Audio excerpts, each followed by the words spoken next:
team of evidence leaders called a number of forensic, medical, and railway experts to test the credibility. At our first the commission Omoda and armed members of the Dukmush clan. Dukmush le. Wedanga ni awethu. After the inquest was reopened in April, a team of evidence Kanti isikhathi 09. Phakathi ngizothi mhlawumbe kudlala ingoma yezwa. Yabo ingoma lezi sangana nje. Bese iMonday ngiyasona ukuthi bengiyapi. Sawubona maji. Yabona iMonday. iMonday mfethu. ngeMonday akumele sisebenze. ngeMonday kumele sifike sizokloka nje ukuthi cha sisavuma ukuthi siqashiwe. Lezinto le sifike sizokloka. Bese mhlambe ke Tuesday masibe sosebenza half day nakhona. Yabo Wednesday sibuye sizosebenza kodwa ngo 2 kumele siphume ngoba phela iweek Wednesday. Ngolesine ke phuza Thursday ayikho ngakwazi lokho. Yabo. Ngolesihlanu siyeza mhlawumbe 2 hours sesiyanyamalala. Ngomgqibelo isabatha. Basabatha abantu, isabatha sicela abahlonipha abantu. Ngesonto siyokhonza uNkulunkulu, anti yabona. Nakhona ngesonto ukhonza mhlawumbe ngo 8 9 ngo 10 uyaphuma. Ngiyoqala ibani Sundays for lovers. Yabo. Manje like nje mfowethu kube routine kanjalo nje routine. Ekahle routine le. Yabo ngiyakutshela ngabe sikude kabi impilo. Ngabe manje masifika Monday kumele yabona. Yazi ngabe sikude mfethu. Masibuka nje siqalaza ngoselomoya. Ngabe sikude. Yes.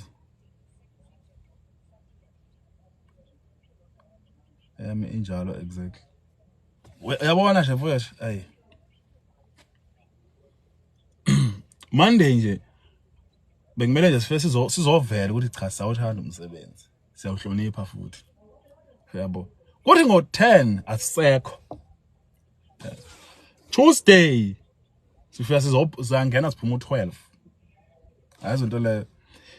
Wednesday siyangena ke mhlawumbe siphume ngo2 ngesizathu sokuthi iweek Wednesday. Iphuza Thursday ngolesine akekho ngazi. Anti yabo. Ngolesihlanu sosebenza 2 hours ngoba kumele sesiqale. Anti yabo. I-weekend anti phela kunesabatha ngakusasa. Isabatha qa ngo6. Yabo. Maji yazi niveze la ukuthi kahle kahle ngikhulile. Yabo. Niveze la zikhalise. Asasebenza umagama la ukuthi ziyakhala manje. Move with time maji. Yabo kancane nje.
Izinto khona lo mshini lo yabola wabamba nje angikhandela amathumba amalokhuzana machashaza engilimaza kanjani yabo kumele kahle ngoba ngilapha eThekwini ukulungisa wami intshami kwenze legendary baba ngoba lento uthi uyasiza la uyalekelela iyak-affect ubuye ngi-affectile manje ntoni yabo Angazi abana lento mina empilweni yami.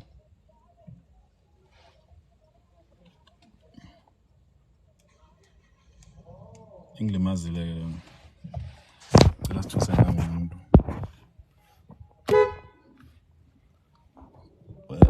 Akathuki lo mfana lo. Ubukhola sona. Ubukhola.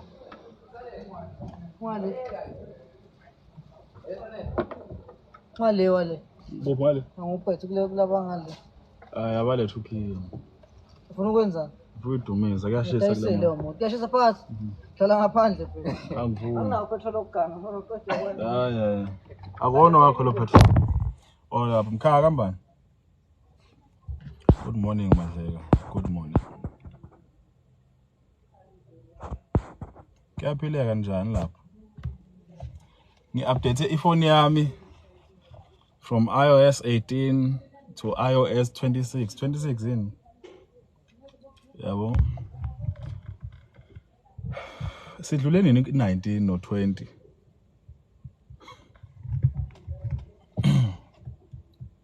Yabo. Oh, kambe abanye benabazi in iOS. iOS is software nkulunkulu wami. Software. Yabo ukuthi bajomba kakhulu mfethu.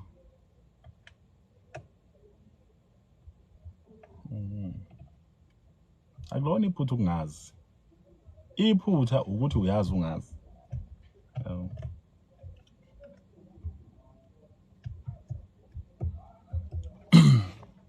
Right. Sengidinga abantu kaNgazi abazothenga imoto manje. Sesiyeka nje ukudlala. Ngidinga abantu abazothenga imoto manje. Won't that man lambe sifuna imoto mfowethu what is happening, you know?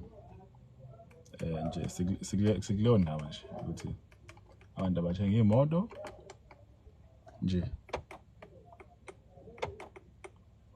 Ileyo ndaba sikuyo nje manje. Very crucial indaba.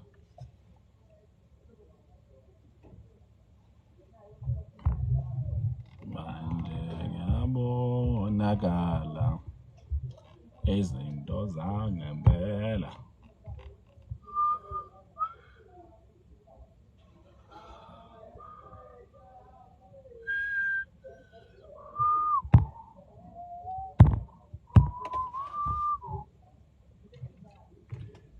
Ay Pakistan lawa.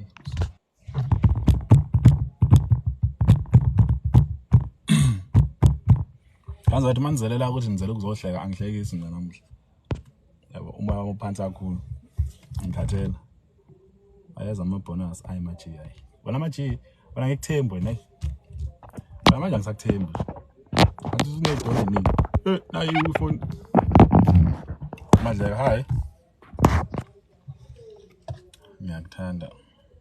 Ngiyabonga ngokulwamba kithi. Maji yathi unedole eziningi hey. Wathi nothi uzothenga imoto nya. Ayikho into othi uzoyenza. Yabo. Hello. Ayikho nje. Manje ngibuza yini wathi uzoyenza? Okunje ngazana nawe. Wathi hayi okay sengizoyenza into ukuthi okwayenza nje. Lokungakwazi. Yabo. Ayikho. Yabona? Kuthi inkinga la kule friendship yami uwe. You. Black Sam. Valentine Shandu hamba kanjani? Konke bazane esahlangana eMozambique kwakusho uValentina kanje. Yayingase eGoli mina ngingwala eKZN. Sihlangana nje eMozambique sisolwandle sikhuluma isiZulu sonke. Thina sasizwana. Ngishayeleke phela nami nje umuntu wesilisa. Askisi ngishayele. Hawu silima sentombazane lezi. Hi, I can't date you because you know Yabo soloko sibona ulana ngeke uze eGoli what. Athi mina okay. Mina nkosami mangeke ngikushele usuku olodwa wathi wena kwajanjani. Gone sengiyekile vele.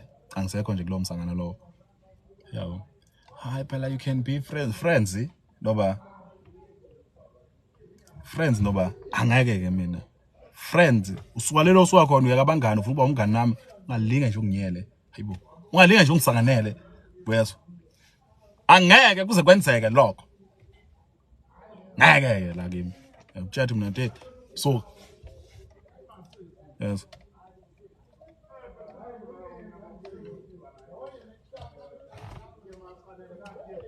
ngitshela nje bukhoma ngathi cha ngenze kulungile. How we can be friends, how you'll be my close friend angikufuni nje mina lokho mina ngiyazi ngifunani. Main objective was ukuthandana. Yes. Main objective was ukuthandana. Yebo isithelo vele ngosicindezela ekuhambeni kwesikhathi. Kodwa nje phela kodwa friends hayibo. Sizongivalela ama-angle mangihamba nawe umkhwepha la lokhu ngihamba nawe mina la ungivalela ama-angle ezinye intombi ngisakwazi la ukuhamba ngiyibone ngenxa yakho. Hayi suka la namadimoni akho. Ngeke nje kubone lokho. Lutho. Yabo. Ngeke kwenzeke lokho ngenza kwethu.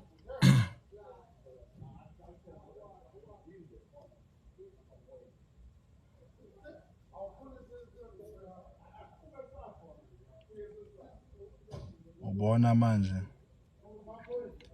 Ngibona manje kanjani amagwamanda. Mina bakwethu na intombi yami. Na senginesiqanda mathe esishasha. Sha.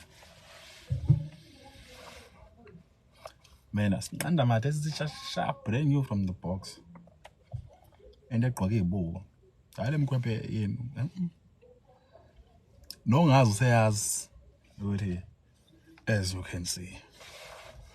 Mamthembu ngikutholela uskoni lapho wena. Jabulele lokho. Ukuba isidudla kunzima. Lo muntu lo hamba athi uyavela lapha lo. Tagwams. Alingeke kubiza amagwamanda ngoba Tagwams. Hamba ubiza le mkhwepha le ko TikTokers KZN TikTokers. Lutho.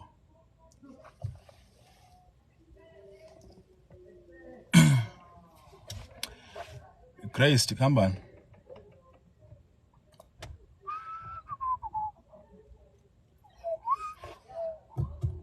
So I was hoping to buy a keyboard got 2020 able got 20,000 22,000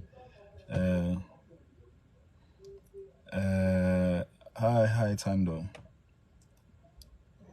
ipicture yakho ikhona khona so ngifuna ukuyithenga manje futhi iyadula bani ayanda hamba is it Roland yeah i500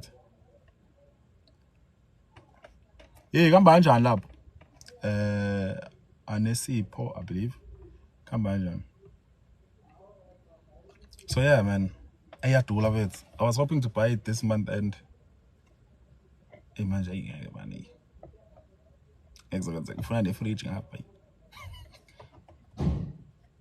sawona but Madleka sawubona sibonga duma kude kanzathi abafuna imoto ngithi niyazi ukuthi ngikhona ngithi so le ndaba yenothi ngifuna imoto bese niyathula la yangicazulu yo shame I love you but Madleka bakithi mkhwepha thank you so much for that khona umuntu ongifollowayo la othanda i-content yami uthi mina ngifana nesoka lakhe sahlangana naye nesoka lakhe so lakhe li drive Uber nga request imoto ekseni wathi ngena umjida kahle kanga kanje ngathi ngena kule moto wena umjida uyahleka ngithi umjida uhlekani lo yabo wathe bafo mina ngiyakufuna awu ungathi bafuhlekani wathi ayiphethu intombi yami hlezi ngitshela ngabo ithi siyafana ngithi ngempela then ke awu intombi yakhe ke shoot I was live later on intombi yakhe ya join live athi kodwa nishutha ngani ngabona lapho uthi oh usibani yabo lapho intombi yakhe yake yang DM yathi yazi ufana nosibani yabo yathi ufana nosibani uyafuna futhi angibafuni mina laba ngisifunela wena angifocusile nje neze kimi. Yabo so kwangijabulisa lokho ngenza kwethu ukuthi umjita lana mfowethu kwakubafo nje relaxe kakhulu. Yabo ubafo relaxe kakhulu ubafo nje kwangijabulisa ke lokho ke. Yabo Madleka in the house. Sawubona. Uzuvukile? Ngivukile. Yangichithela la. Bo, uyangazi mina ngizenza izinto. Ngizothatha uhalf wemali yakhe yasegarage uyangizwa. Ungayithathi. Alright. Ukahle kodwa. Ngiyadela ngisho ubhozo. Yini? Sonta kakhulu. Sonto kakhulu. Shaw keyboard esontweni. Ngeke uzofuna ukuthenga keyboard. Ngiyacabanga, iyadula bona. Save imali hawo bakithi. Imali khona. Sengibuka ukuthi ngizosala ngenamali. Ayisali ingekho. Uzokwenzeni? Sikufuna ngenkani ngeke nimthole bakwethu. Udali lona. Yasanibona. Imina lo Magwamanda usindiswa digwemegweme. Umuntu kaMadleka sanibona.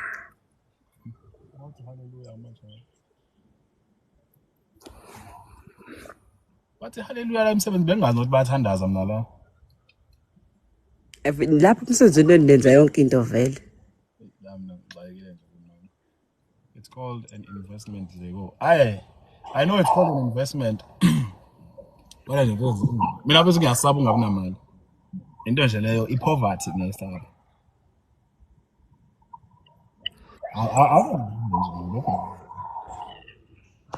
Ngiyasaba ukuhlupeka, ngiyasaba. Awenzi lutho namhlanje. Kuningi kumele ngikwenze kodwa ngicela ukuphumula kuqala ngikhathele. Wenzani ngoba mina ngikhathale ukwenza. Lento engangize ade ngenze into engangize lapha KZN. Ade bengifonela naye izolo khona abanye video abengakuyipost. Ngiyana bajaha but noma bajathi ngisa edit. Bajaha umuntu afuna ukuthi uposte manje. Bese into yakhe umuntu iba yimbi bese yakha. Bese kube ngathi uyenze kabi. Yabo. Lo mkhwepha lo. Mana Manje ngisafuna ukubona la abantu. ambothandaza.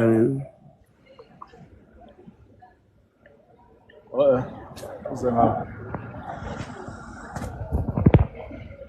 Abantu kumele be-understand ukuthi into sobenzele lezo kodwa abalinda abantu. Abafuni ukulinda nje Madleka. Mthembu.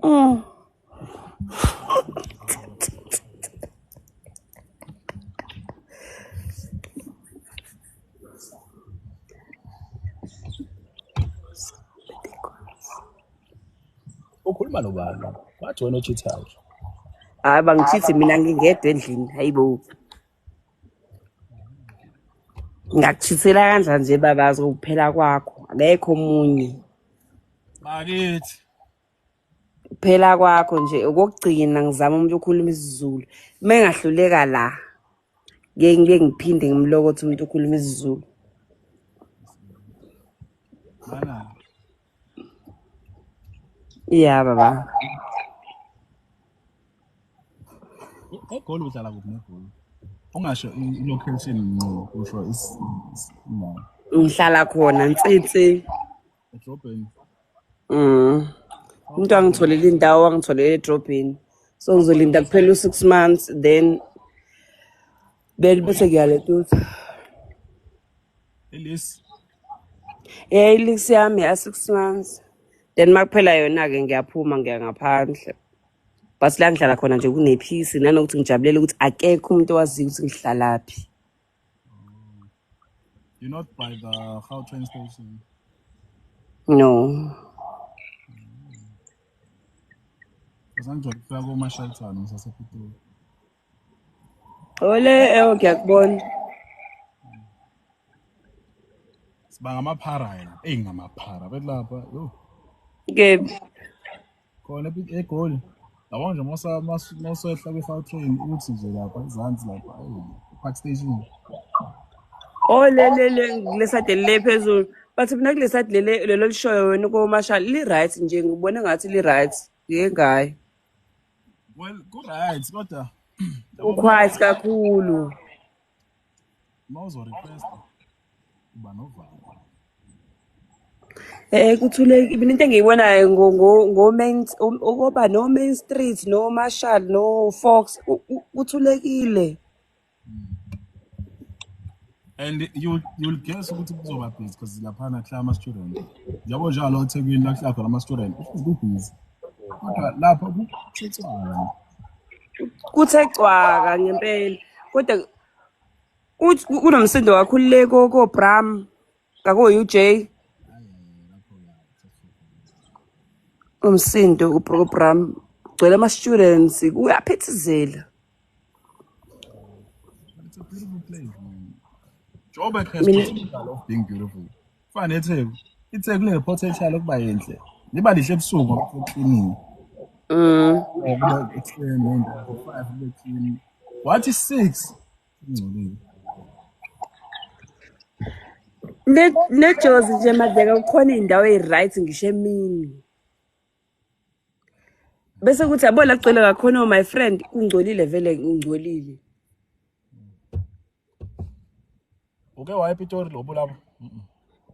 Angokuyi ngisazivoya. Uye ko Main Lane uzobona this is beautiful. Main Lane is beautiful. Ngizoya. Kodwa ngizoqala ngile Mpumalanga. Ngizogcina ngePretoria. Mpumalanga. Phela nginochomi phela la kwi content creation sofuna wenze network wenze ochomi. Lapho baseThekwini kunzima ukwenza ochomi kulento ye content creation. La kunzima la. Kunzima ukwenza kanti kubalekile uma ngabe kulento le content creation ukuthi nizwane ukuze nizokwazi ukuthi mhlambe lese khona event omenywa kuyona wena Madleka uzokwazi ukumema mina ngibe plus 1 yakho ngizokwenza icontent ne-branding recognize but lapho baya gatekeeper oqala Gatekeeper ukuthi niyodayisa amasi. Ayibo ba gatekeeper lento ezingenasidingo guys gatekeeper kanjani ngoba mhlawumbe ibrand wena Madleka iyakudinga wena njengoba mina ngikufihlela wena mhlawumbe ikhona into eyidingayo kuwena ibrand mina engingenayo. Hayi ngeke eThekwini Kukhona nje futhi abantu by now kumele ngabe bethu yabo labantu bela bakude nge-content creation. Mangiqale ngawe into zakho ze-content creation register Madleka mfethu eThekwini mfethu ulwazi alukho bakhona abanolwazi lakho but bayalifihla.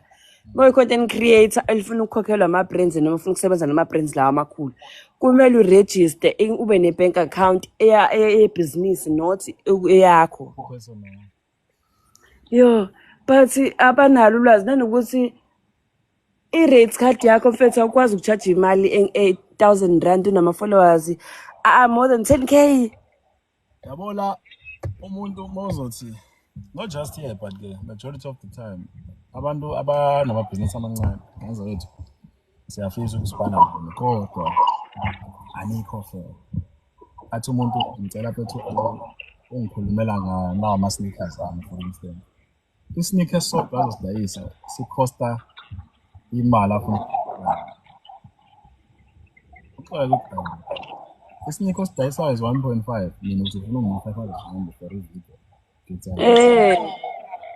Fana laba amafoni Madleka abamafoni first fanele ngabe umuntu ukunika ifoni mina mafuna advertise ama-iPhone I don't have a problem ngisebenzile nobhuti bengim-advertise amafoni kwazi ukuthiwa yimina engidayisa ama-iPhone angingawadayisa ama-iPhone mina bengubuso bomuntu odayisa ama-iPhone but I want a phone lwabhuti wanginikeza mina ifoni ngaba nefoni yami ngawo ukuthi ngiyayidayisela yona labantu fethu umuntu ufuna ukunika 1.5 then is making trillions ngegama lakho. Mina bethu propose the idea komunye ubafo. If ubafo is watching this now, why is your problem? Because now could man ngathi mina.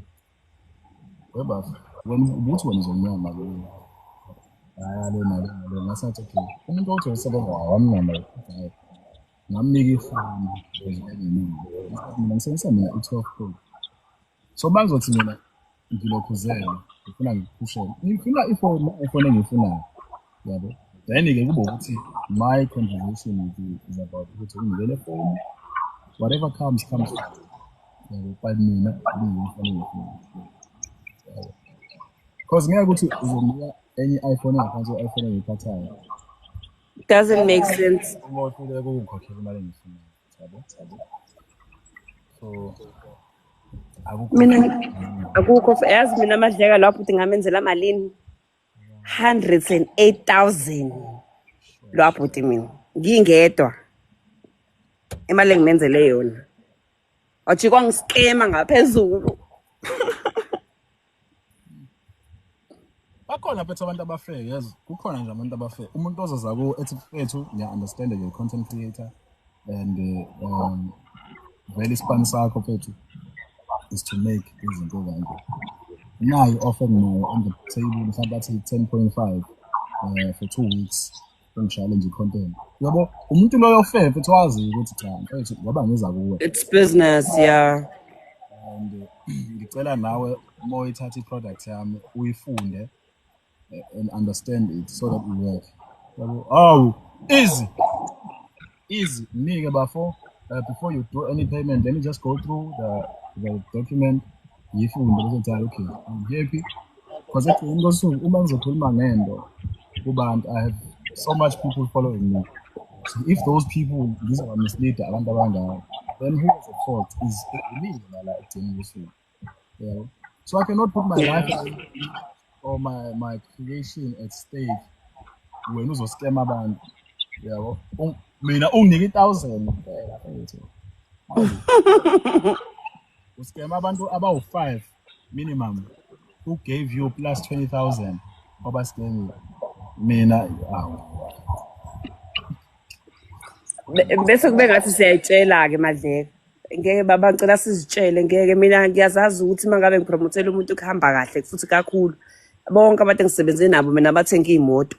So nje ngeke kumele ngiyitshele futhi ngisazozitshela ngeke guys abantu abanamabhizinisi amancane ba unfair kodwa wathi angimpromotela ingoma yakhe. Ngamutshela futhi ngifuna ngoma. Yabo. Kodwa manje ngimsebenze ngoba ngami ngicharge imali engaka. Ngathi yena phela. Ukucharge imali engaka yena. Yabo. Kodwa mina nami phela ngibuka ngokwe rating card yami ukuthi ngicharge imali engaka. Because ngathi promote ingoma ngizoyiphushela kwena ngipromote mina ingoma ngiyipromote kodwa ngiyipromote ngendlela yami. Kodwa ifana nale yatira ingoma yatira siyaphapha thina siyiphushile ingoma yatira singanakile phela thina besingayiphushele ukupromote ukuthi sikhokhele thina besiyidansela nje washo ukuthi yabo uma abantu besibona ku music video nganza kwethu do the right thing niyazi ukuthi mele yenzeni. Yabo uma kwenzekile kwenzani ukuthi asilimali ndawo ayakulimali ndawo but it's not like and stuff. But now we artists nje fethu elincane we want to be up there, well we can try and make something out. We're not saying we're taking it lightly ukuthi oba notira abakhulu well bakhiphe ihit bayaziwa, so we love the hit sizojumpa kuyi hit, so mhlawumbe ingoma yakhe i-hits kodwa abantu abakwazi, so you want so idansela izibe ngcono. ukhona nje ubafo ofike kumina izolo yabo kanti abanye babonile epostile. I was live then sakhuluma nobafo kanje washo ukuthi bafo yazi ngingoma kanje ngayidlala ku YouTube sayilalela abantu abekhona, they were very pleased with the song. Sathi yazi let me just use his sound yabo, took the sound made something ngayo, and uthi bafama views engiwatholile on YouTube 100,000 angazi ku Spotify but they spoke about 100,000 yabo. So nganza wethu I can do it for you. Got a surprise. Yabo. Batshele baba le mali siyayidinga. Baba sidayisa imoto nje. Siyayidinga le mali. You guys advertise for people about maybe you get 50% of the profit for the next 10 cents. Hayi ngiyayisaba lo nto leyo mina. Leyo 50% what. Mina ngiyathanda ukuthi senze into yami nawe straight. Hayi ngeke mina angikwenzi Lungelo mina ngikwenzi. Mina ngifuna ungineza imali yami ngikwenzela ipromo sihlukana. Modayisa amafoni njoba ngiphatha iPhone 15 enza iplan ukuthi ifoni ibe ngaphezulu kwefoni engiyiphathayo. If udayisa inwele mina ngivela nge-street ke enwele angipromote iBob mina. Awukwazi ukuthi ungapromote into engivele nginayo mina nginenwele is over 15 you can ukwazi ukuthi ungadvertise into enginayo. Funa into esile ozothi nami ufuna abantu bayithenge bathenga into oyibonayo na uthi right. That's the thing. Ngaza wethu mina ngiyasaba ngiyasaba. Yes. Because manje lo 50% of this 50% of that sathi sisacabanga manje. Yeah. Hayi mina ngikwenzi ngcono niyasaba mina ngikwenzi. Makungenzeki ke ukhokhela ngepromo. Yabona. So mina mfethu ngisuka ngifuna nje ukuthi manje yabethu na imali oyifunile umsebenzi. Yabo. Okay, ngepromo yakhe. Ngeke guys. Ngiyasaba mfethu lento ama-percent, yabo. Ngiyayisaba. Mathi lo mbuzo wakho angizwa mina. Uthi mangenzeki ukhokhelwa ipromo. Obhala kahle umbuzo wehlisa umoya. Mina ngikuzwa nginaba ngimuzwa. Makungenzeki ke ukhokhelwa ngepromo yakho angizwa.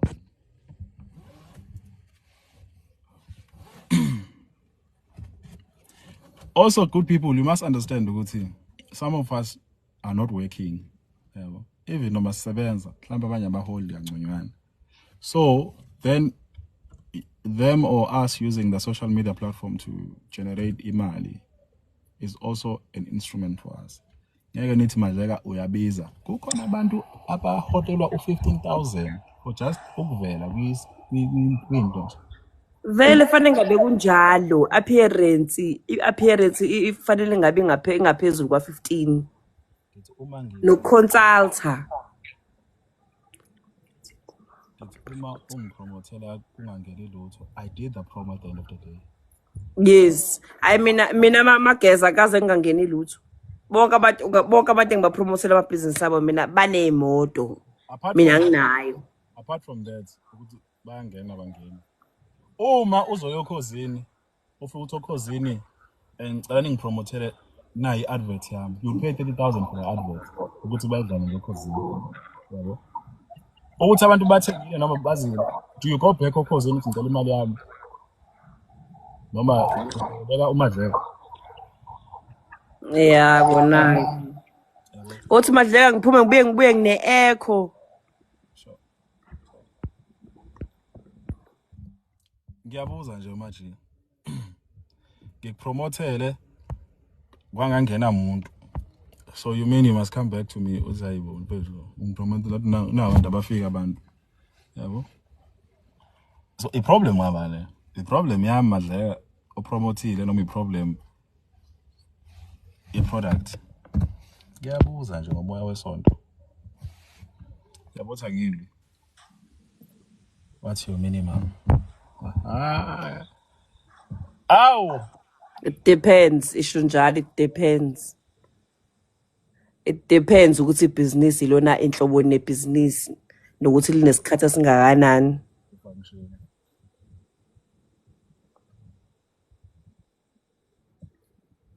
Yabo bangiplan indaba ye-show nje la elokhuzana la eThekwini comedy show including all the comedians that I think I can. Oh mina ngizothola ku live ukuze uplan ishow. Okay, qhubeka.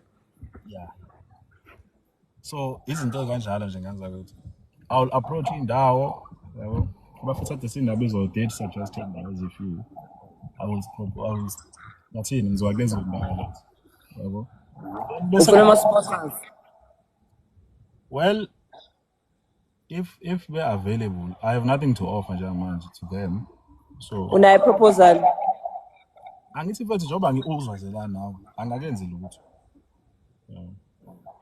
hayi mase unayo ngithini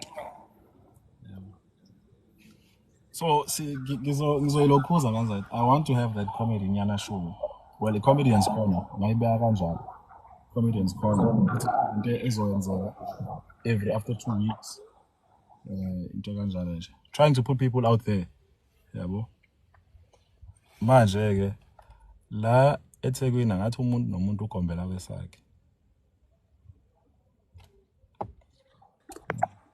uyozungilalele uze eGoli uzodayisa imoto ka halfway eGoli kagombe lapho nje kagombela kwesakhe hayi ke sobona sikhona emadleko masihlebo angizayikho umuntu okubukeyo umsebenzini wakho lapho lapho niya approach noma niya face so what happens here kuphi post yabo ipost isuke istatile nje ukuthi ifuna umuntu oyi-social media enthusiast yabo then ke bese uya-apply you undergo all the processes interview because abafundi kuqashwa ngoba unama-followers awo 1 million understand because asazi ukuthi lo 1 million followers bangabantu abazoza bezothenga so then also unabantu abawu kukhona abantu aba-skeptical in terms of buying kubantu abangama-influencers or abantu who are social media personnels but maybe babona usibanibani who is a social media personnel who they can trust also umuntu usobe ne-sense of relief ukuthi uMadleka mfowethu uMadleka ngiyamazi ngathenga kuMadleka usibanibani ngiyamazi and also for a marketing strategy for ama-dealership it works for them ngoba kukangaki namhlanje ukuthi uzobona abantu bemisa itende kuphi bedayisa amagazipho bededela ama-pamphlet yabo izinto kanjalo so social media then for bona was in that favor ukuthi bayazi ukuthi okay ukhona Madleka such followers ukhomishana such followers ukhona such followers so siyazi ukuthi mayipostile into yakho izofika kubantu abangaka and out of i-ratio yabantu efike kubo a certain percentage mhlawumbe asithi into ifike ku-10,000 wabantu kulo 10,000 wabantu oyibonile maybe 5,000 will have an interest from the 5,000 maybe 200 will want to buy from the 200 who will want to buy maybe hundreds of the customers will be approved not declined yabona so ngathini in terms of scaling babuka lezo zinto uyabona ukuthi it's not ukuthi bafuna ukuthi ube nama numbers amakhulu but njoba ngisho a social media enthusiast meaning you post frequently so your videos you are always there on social media posting so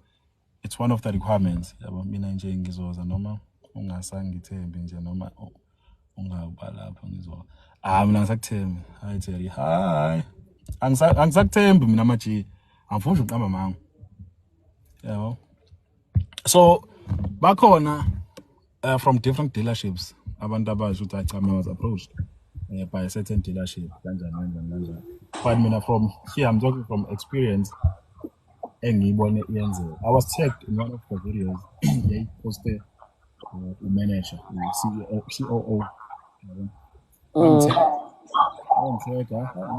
well I wanted a reason to come back to Durban nami yabo I've been saying from my videos ekudala ngithi I want a reason to go back to Durban but anginayo reason it ngizosePitori ngiyeThekwini ngiyenzani eThekwini yabo so then when the person tagged me uAnele Mtshali wangithega then I was like okay let me just apply then I applied ngihamba isikashana bangifonela I took a flight came in did the interview ngazenza interview igqolo phaka mina because ngangizozibona kuqala igarage ukuthi likhonani yabo so azenza igqolo phaka but I know wasinankinga thina siyazi ukuthi sifunani wathi okay senze interview and that was but mfethu isizathu ukuthi sikhathulise ukuthi sifuna uqala nge1 yabo and I remember after doing the application I DM'd the COO umthatha ayingenzile iapplication ngibone phela bengitag ungaze yabo and he was like cool but for no problem yabo first sale I made a very big profit for myself,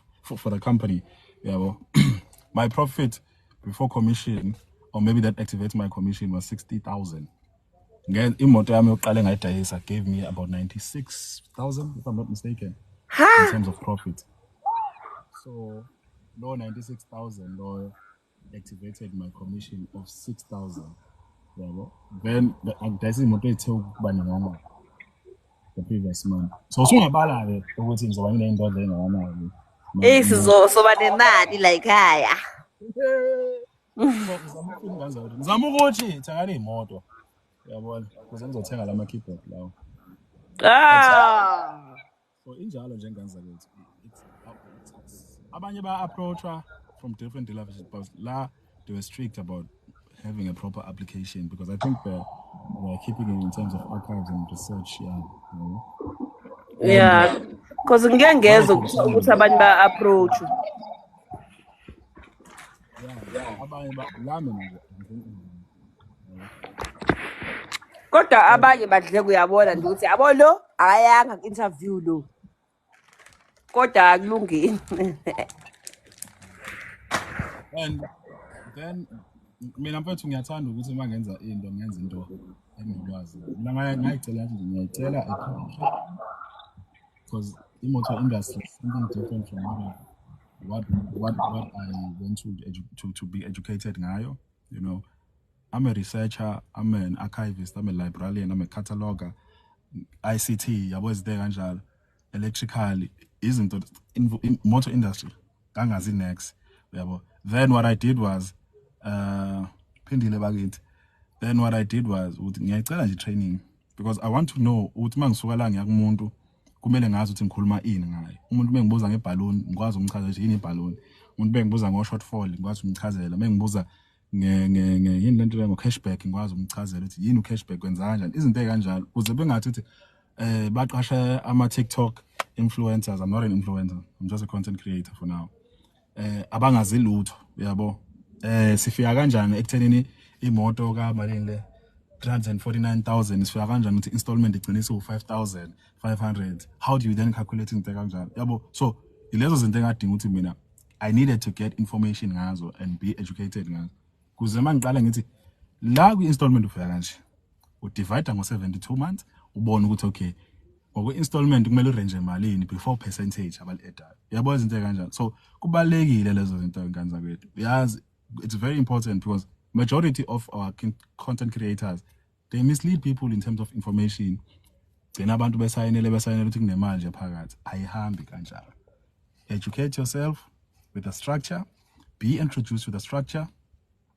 If I tell a cough by it, it's a cough magic saying angangisulanga kahle lapho. So I have to apply lokuzana. Ama wipe ngiwashe endlini. So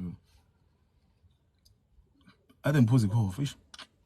But yeah, my thing was I had to get education to educate others. So Hlakaniphile swerat. that's what angiphume manje. Ima before uphume mina kune content engifuna ngisiza kuyona ngoba uthi indaba yemoto sozifundile. Ngi-approach inkampani lana yase China US yini le moto lezi ngase fucking car. Oh, C-Class. Yeah, leyo nkampani leyo. Futhi actually 2 companies approachila wemoto. I don't even have a car nkosi yami. Ukuthi ngizoyenza kanjani content yayo but I'll make a plan. Okay, well, in terms of cars, it's simple. Just get e-browser, number link e-browser, get information. Yeah, when people are buying a car, call is type of engine size. Yeah, ngisendelile link. Sengenza ukuthi ukwazi ukuthi uzobheka ngilo kuza e-browser. Engine size, warranty, service plan, safety features kakhulu of the car. Yeah, fuel izinto ekanjalo abantu abathanda ukuzazi yabo. Engine size, why you 2 liter turbo, why you 1 liter turbo, mawuthi 1 liter. U-turbo usho ukuthini yabo? U-turbo just speed inkosi yami. So izinto ekanjalo abantu bafuna ukuthi understand. Ihlukene for instance this is the Grand Vitara. Yabo, Suzuki Grand Vitara. Suzuki Grand Vitara uyafana no Suzuki, I mean uyafana no Toyota urban cruiser. So umuntu uzothi indaba ngithathele ingathathele ngoba uyafana lento le. Yenza uzumele umchazele ukuthi okay ama features oqala kuno armrest abafika be standard kanti ngapha ayiki armrest ibrand enkulu yabo omunye uzofuna ibrand akayifuni onke ama features yabo izinto ezikanjalo but umzimba uyafana yonke into. So izinto njengo the engine size, fuel consumption, features, warranty, service plan, lezo zinto lezo yabo before you actually speak of installment ukuthi umuntu uzokhokha malini mhlawumbe ungakusho lokho ukuthi estimated plus or minus yabo imali engaka yabo bese buza kumuntu mase kwenziwe iapplication but ke ngicabanga ukuthi ngokwe company like approach ufuna nje ukuthi ukhulume ngemoto not ukuthi hayi ngempela lento soyichaza siziningi kakhulu bayi mina ke kumele ngichaze leyo nto mina manga advertiser. Well, more advertising ngakhuluma nge-service plan ne-warranty ne-engine size bese uchaza ama-features yebo abantu bathanda o-digital what izinto engena ama-analogs but lokho ungakhulumi lokho ngoba manje lokho power steering umuntu mefuna direct clarity they will go to the page. Yeah, because yase China le foundation. Simple kakhulu. Hey, that's a bye. Asikhulume later guys, see you later. All right. Is Evan buy a car? Lapho. Danko. See you. Abantu abathenga imoto bakithi